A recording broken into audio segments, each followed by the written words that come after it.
It was just for a bomb site, guys. This is actually my work area. I'm totally redesigning it because the way I had it laid out was just not fit for purpose. Especially with the fencing business that I'm now running pretty much full time. So one of the main considerations, the concern or issue that I had was the miter saw. Just excuse this mess here. But what I've decided to do, I'm going to make a miter station on this back wall. I've got the Dewalt DWS780. So the issue with this saw, when space is at a premium, is obviously the rail system at the back. So that's the saw fully extended. Now to get a miter station here, it would be, it would take up, far too much of the workshop. So what I've decided to do, through careful consideration, is replace the Dewalt saw, which I absolutely love, with the Makita 12-inch miter saw, which has got the forward rail system and you can get it closer to the wall. So what I'm doing at the moment, I'm building basically a modular miter saw station.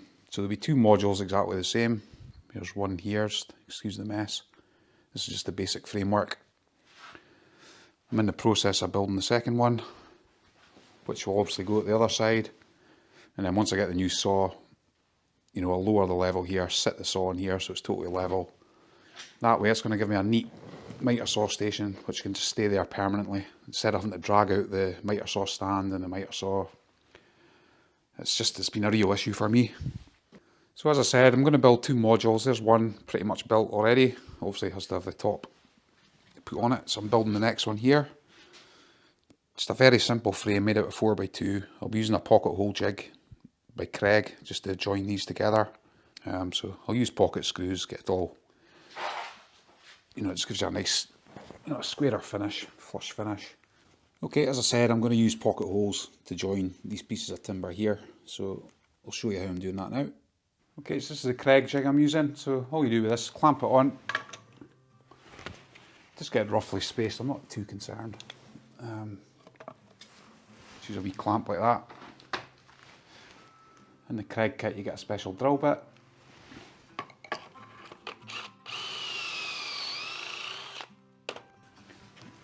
That's that drilled. Move the Craig over. Clamp it again.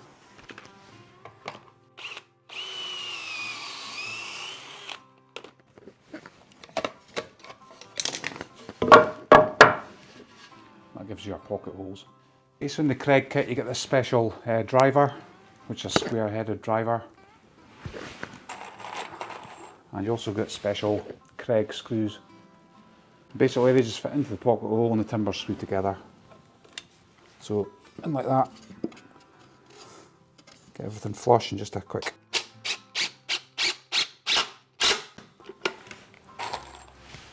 It's important not to over tighten, especially when using an impact driver. I just usually screw it in until I hear some resistance. There's the resistance. Stop, that's it. It's worth mentioning this clamp like this is just a standard spring clamp, but it's absolutely ideal for this little jig as opposed to messing about with bigger clamps. This is perfect and it's quick. Place your jig on there, clamp it on, that's it, that's done, ready to drill.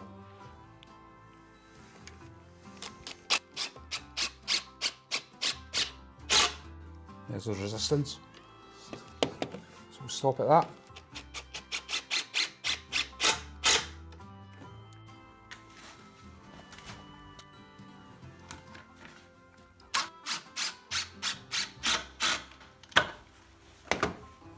Right guys, so I built one end, I've just put this is the side pieces, they're all secured on. So what I'll do now is take this away, lay this part flat and flip this over and lay it on top and then secure all the legs on the other side. That's the easiest way to do it. That's this part just stood on top of the parts lined floor, it's not secured yet. All I'll do is line up the edges, line up the lines, the corners, obviously screw them all in place.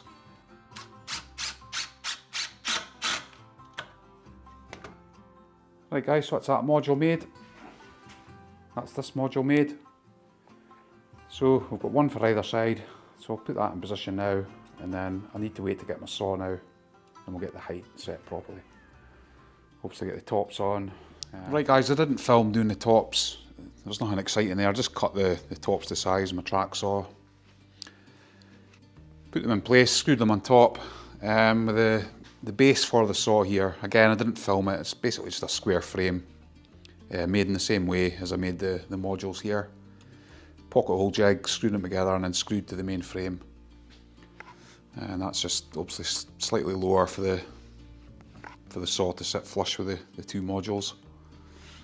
I'm just in the process now. You can see it's fairly level at the moment. My floor's fairly level anyway, so I didn't need to put any adjustable feet or anything on, but you can do that. You can get adjustable feet for your benches just to raise them up and down just to get it level, especially if your floor's sloping, you know. But in my case I didn't need to do that. It's pretty good. I'm happy with that. The only thing I'm not happy with at the moment is the saw is sitting just too low. I don't know if you can see the gap through there. It's just sitting a little bit too low, so I need to raise it about 5mm, just so it's sitting slightly proud of the bench tops. So what I'll do, I'll just use shims, put a couple of shims under the base, raise the saw up slightly, and that'll sort that problem. So that's pretty much my setup. Probably about £100 in materials. One thing I need to mention about the ply, a local supplier to me, I ordered 18mm thick hardwood ply, and they actually deliver 12mm thick, so I've had to double this up just to get a bit more support. I've actually put a couple of supports under. This is underneath the saw. This is the platform that the saw is sitting on. So I've just put a couple of braces in there, and they actually line up, you know, with the feet of the saw. So the saw is screwed directly into those braces. Okay, so the way I've designed the base, I've basically made it large enough so, you know, so I can, you know, use the full mitre capacity on the saw. The Makita saw's got a 60° capacity, whereas the Dewalt, I think it's just over 45. I'm not too sure. So one consideration, I did have to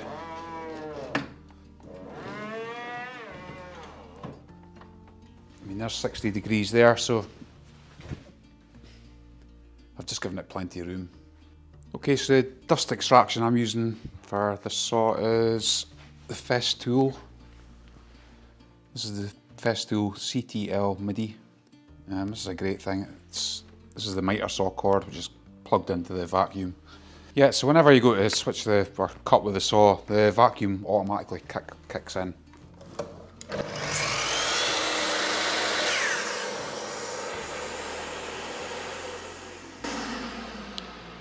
And then it runs for, you know, 2 or 3 seconds afterwards as well.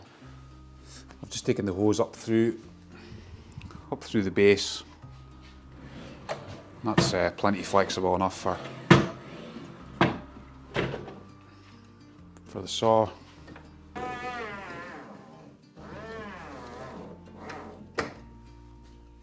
Yeah, so as I explained at the start of the video, I gave you a run through of my Dewalt chop saw.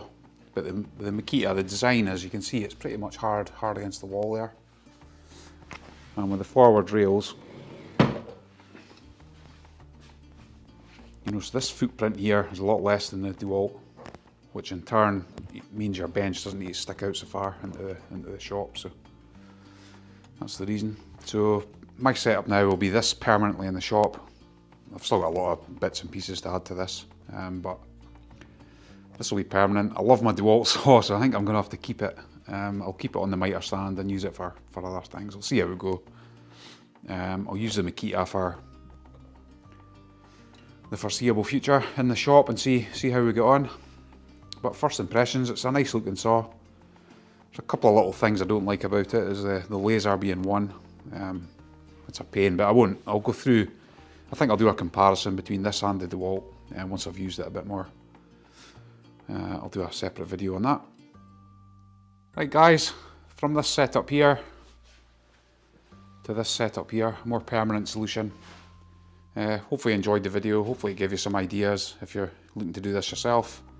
Yeah, as always guys, give the video a like if you can, give it a thumbs up, hit the bell for notifications, please subscribe if you're new here, and thanks again for watching. As always, all the best, take it easy, cheers.